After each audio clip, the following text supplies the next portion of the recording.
ഡൽഹിയിൽ കേരളത്തിന്റെ പ്രത്യേക പ്രതിനിധിയായിരുന്ന കെ വി തോമസ് ഇനി തമിഴ്നാടിന്റെ പ്രത്യേക പ്രതിനിധി ആയേക്കുമെന്നാണ് സൂചന. ചർച്ചകൾ നടക്കുന്നുവെന്ന് കെ വി തോമസ് 24നോട് സ്ഥിരീകരിച്ചു. പിണറായി വിജയന് MA ബേബിയുടെയും അനുവാദത്തോടെ തീരുമാനമെടുക്കുമെന്ന് കെ വി തോമസ് 24നോട് പറഞ്ഞു. കേരളത്തിന്റെ ഡൽഹിയിലെ പ്രത്യേക പ്രതിനിധി സ്ഥാനം ഒഴിഞ്ഞ professor K V Thomas Tamil Nadu സർക്കാരിന്റെ സമാനമായ പദവി ഏറ്റെടുക്കാനാണ് സാധ്യത. ഇത് സംബന്ധിച്ച് തമിഴ്നാട് മുഖ്യമന്ത്രി സി ജോസഫ് വിജയുമായി അടുപ്പമുള്ളവരുമായി ചർച്ച നടന്നതായി കെ വി തോമസ് സ്ഥിരീകരിച്ചു. ഔദ്യോഗികമായി സംസാരിച്ച ശേഷം തീരുമാനമെടുക്കും. പിണറായി വിജയനും MA ബേബിയുമായി സംസാരിച്ച ശേഷമായിരിക്കും അന്തിമ തീരുമാനമെന്നും കെ വി തോമസ് 24നോട്.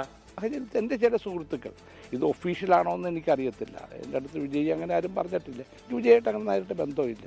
പക്ഷേ അദ്ദേഹത്തെ സപ്പോർട്ട് ചെയ്യുന്ന ചില ആളുകൾ ചോദിച്ചു എന്തുകൊണ്ട് തമിഴ്നാട്ടിൽ, അത് വേറെ ചില സ്റ്റേറ്റുകൾ ചോദിച്ചു. അപ്പോൾ ഞാൻ പറഞ്ഞു നിങ്ങൾ പ്രപ്പോസൽ അയച്ചു തരാം, പിന്നെ ആധികാരികമായിട്ട് വരട്ടെ. ഞാനൊരു തീരുമാനമെടുക്കും, പൊളിറ്റിക്കൽ എടുക്കുകയാണെങ്കിൽ ഞാൻ പിണറായി വിജയനോടും ബേബി സഹോദരനോടും ചോദിക്കും, കാരണം അവരാണ് എനിക്ക് തണലായിരുന്നത്. BJP-യിൽ ചേരുമെന്ന അഭ്യൂഹങ്ങൾ കെ വി തോമസ് തള്ളി.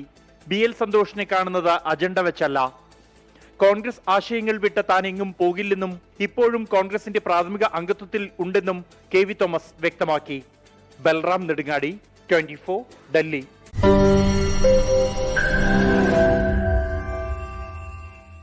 ലോകത്തെവിടെയായാലും ഏത് സമയത്തും 24 വാർത്തകളും ഓഗ്മെന്റഡ് റിയാലിറ്റി പാക്കേജുകളും എക്സ്പ്ലെയിനറുകളും വിശദമായി കാണാൻ ഞങ്ങളുടെ YouTube ചാനൽ നിങ്ങൾക്ക് സബ്സ്ക്രൈബ് ചെയ്യാം.